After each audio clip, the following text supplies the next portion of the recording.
Hello everybody, I am Mike from the Rewatch Project with Hannah and Mike podcast, and I am back with another edition of Front Row, this live music performance reaction series that I've been doing, and I'm back in the wonderful world of Elvis Presley. But I'm doing something a little bit different today. As I have done once before, I thought it might be good to take pause and reflect on this journey I've been going on as somebody who is a relative newbie to, well, not to Elvis Presley, but to, I guess, his songs and performances beyond that sort of top level tier of known songs, you know, the Hound Dogs, the Love Me Tenders, the all of the songs that I think everybody knows, Don't Be Cruel, for example, and looking at some of those songs that I didn't know, and also performances of songs that I did know, but where maybe I hadn't seen that specific performance. So I think the perspective that I've been bringing to these really, and I think one of the reasons why it's been great connecting with you, the Elvis fan, is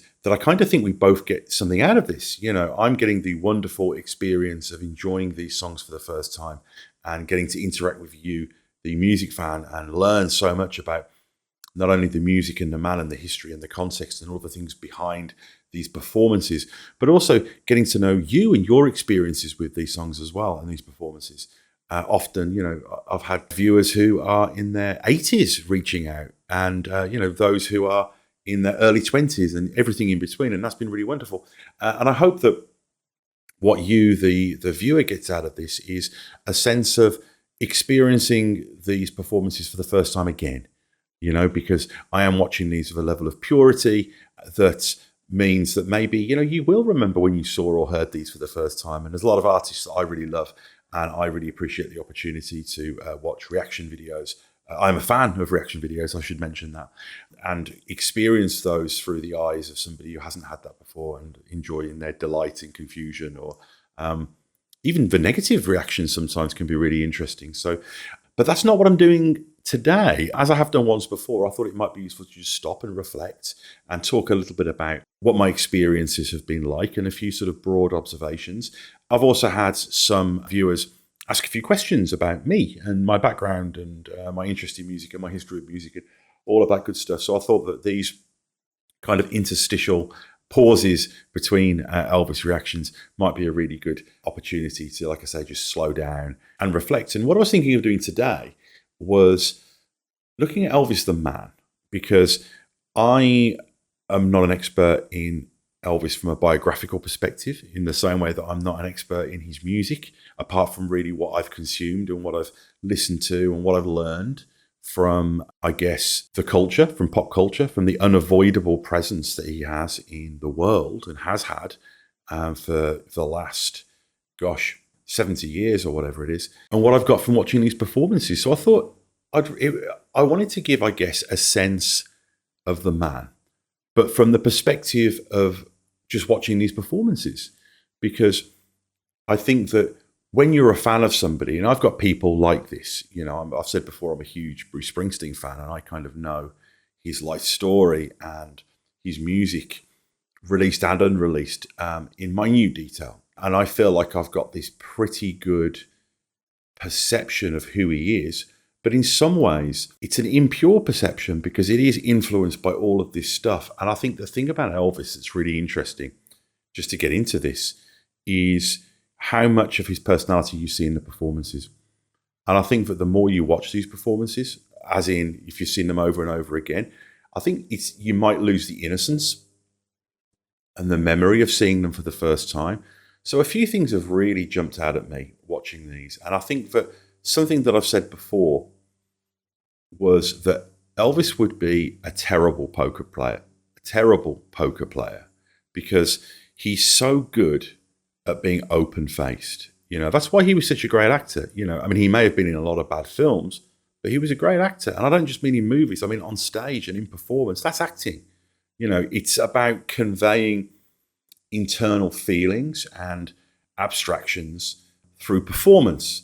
And obviously the voice and singing is something that he has in his, you know, arsenal, but also in the fact that he really did not hold anything back. You know, he seemed, from what I have seen, to really wear his heart on his sleeve, or his heart on his face, I guess you could say. When he finds something funny, he doesn't hold back. when he looks confused or embarrassed or intense, you see it. You really see it on his face. So I think that gives you an insight into who he is, and I think that what that insight gives you, or has given me, is a sense of him being quite humble, having a sense of humor and a kind of sense of the ridiculous, having a sense of his power over audiences. And I think that, a couple of biographical things that I do know about him is I know he had a twin that passed when he was born, and that, armchair psychologists seem to think that resulted in him having a very close relationship with his mother, and you would, a parent who lost a child under such circumstances, of course, you're going to be protective. And I would imagine that Elvis himself felt a sense of loss as well, in a different way. His background as growing up poor and the glimpse into another world that music would give you and that other cultures would give you, whether that be in church or in front of people's houses during the summer or wherever it is that you get to experience these cultures and this music, would really influence you. And I think with Elvis, what you see there is you see that influence in so many ways. The music obviously is one of them. His social views, not political views, but social views, because I get the feeling he didn't like or feel comfortable as an entertainer being associated with party politics. He was seemed to be non-partisan from what I've seen, the interviews and just what you hear out there in the culture. But I think that he understood social issues and he had a strong sense of compassion that comes across. But I think that when you see him perform, what you're really seeing is a lack of contrivance. I think that the performances that I've seen so far, the big takeaway, and this is regardless of whether they are early TV performances from the 1950s or much later performances in Vegas that were much more lavish and he was a lot older, is a kind of vulnerability and a kind of self-conscious lack of self-consciousness, if that makes any sense. It's a real contradiction. Is this sense that he wasn't pretending to be anybody that he is. And when there were moments where he acted like that, he'd do it almost ironically. If you grow up poor, and I think if you grow up in the shadow of grief and all of these things, that's going to make you emotionally almost hyperhuman, like hypersensitive. And I think that the empathy that comes from feeling so much makes you a powerful communicator of feeling. And when I see these performances so far, that's what I'm seeing. And that's why I'm really interested to get into some of the movie performances, because that's different. It's just as impressive and it's just as much of a craft, but it's a different craft. It's purely performative and it's constructed. You know, he might record the music in a studio and then he'll perform it, you know, with lighting probably multiple times. Then it gets edited. There's post-production. There's all of these things. And there's the larger context of the narrative of the storyline that it would need to service and all those kind of things. But I think if you look at those bookends of his career, which is what I've been concentrating on so far, you really do get to see humanity.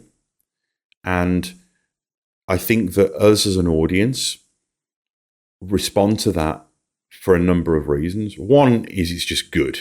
It's just really entertaining and all-round great music, and there's something for everyone, you know.